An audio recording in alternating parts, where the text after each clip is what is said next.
At Cunningham, we have 2 preschool classrooms that needed to be moved upstairs. So we had to take an office. So this is room 207 that has been converted to a preschool classroom. We have Cunningham School. You can see we tried to make the most of the space, which we do not have a lot of, but this teacher is doing a great job making the partitions. A lot of discrete trials happening here. And again, this is for our 3-year-olds in our sub-separate preschool program. The other space was the old teacher's room here at the Cunningham School. It was converted to a preschool program for our 4-year-olds in the sub-separate. As you can see, they have a divider here. And again, the teachers make great use of the space that they do have to provide areas where discrete trials and services can take place for each student. A lot of the supports that they receive are one-to-one. And we this year were able to provide a smart board, which was very similar to what they had when they were in the class downstairs. So although the space is not the same, this is one of the smaller classrooms, they do have the resources crammed in here. We're now walking into a standard preschool room here at the Cunningham School. As you can see, the other preschools have a bathroom and a lot more wide open space.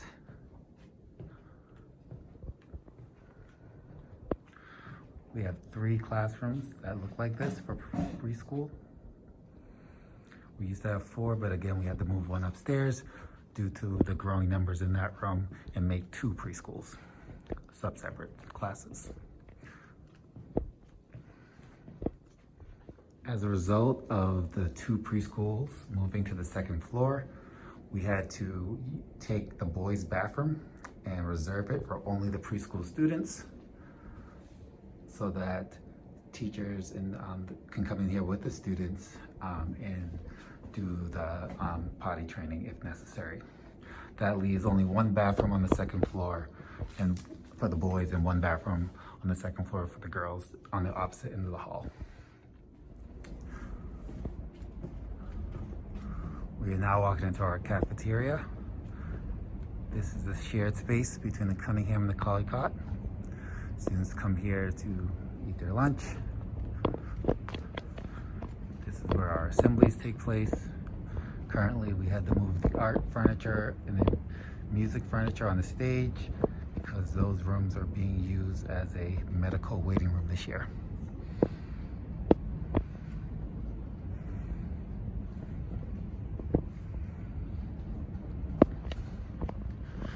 And our amazing kitchen staff works in the back. Here are registers for both schools, and students line up on either side.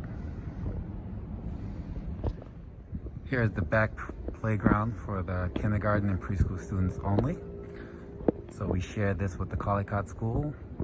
On a typical year, we would just make sure that the times that they're out here are never the same, so that about 2 classes at a time, 2 classes about 23 can go on this structure, and there's another structure in the front that looks very similar to this one.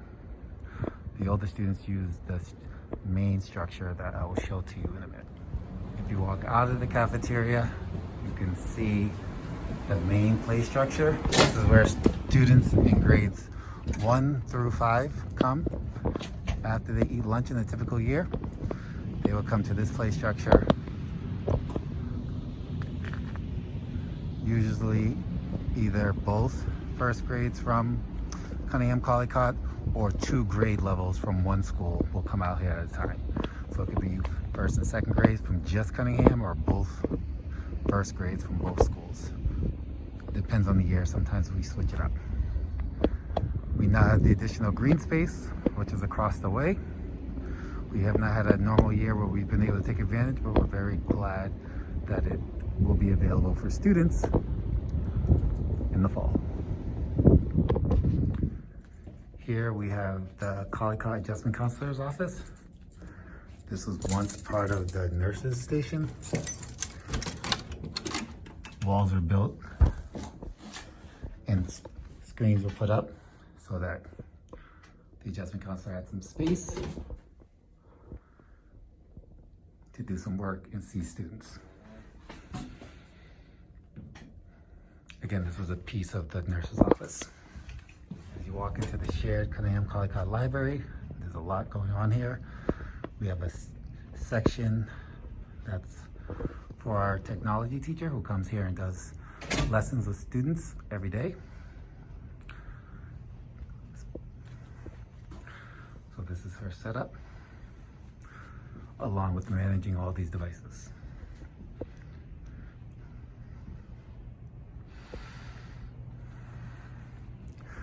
We had to turn a classroom into a 4th grade classroom. So this is off the library, so it's a little smaller than the typical classrooms. So we had to get different types of desks to be able to fit more students.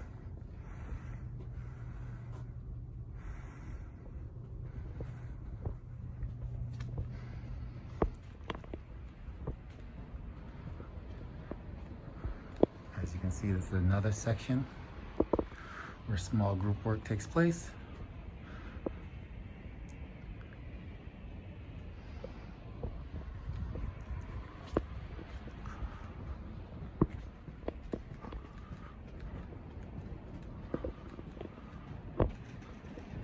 And in the old media lab, this is part of the collaborative program where, again, services for students takes place over here, using this smart board and this setup over here. This now is used by 2 different grade levels in the afternoon for the students who receive in-person services all day.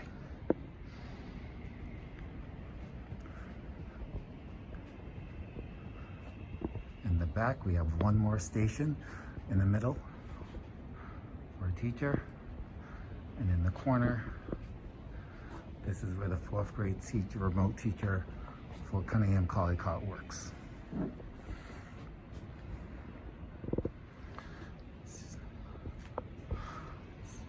I think it's safe to say we maximized usage for this shared space.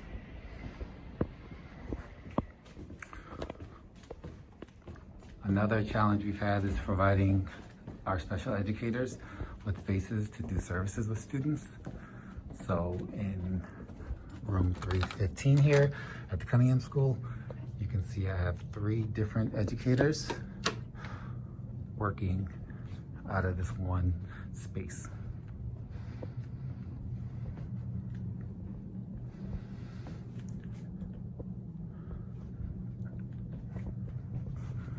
This space is very important, but it does occupy the space for this classroom, meaning it's this classroom, room 313, is not as big as some of the other classrooms because that wall is built to provide space for offices. The same thing is true of room 312 right across the hall. Part of it was cut off to make space for our occupational therapist office and our BCBA office, a person who shares this office.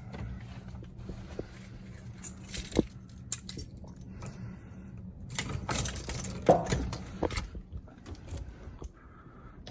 occupational therapist and our BCBA sits back here.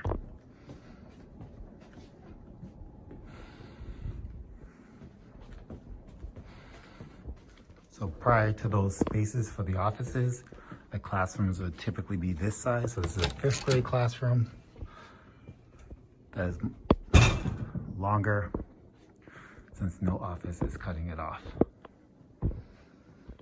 And this is true for the other classrooms in this hall.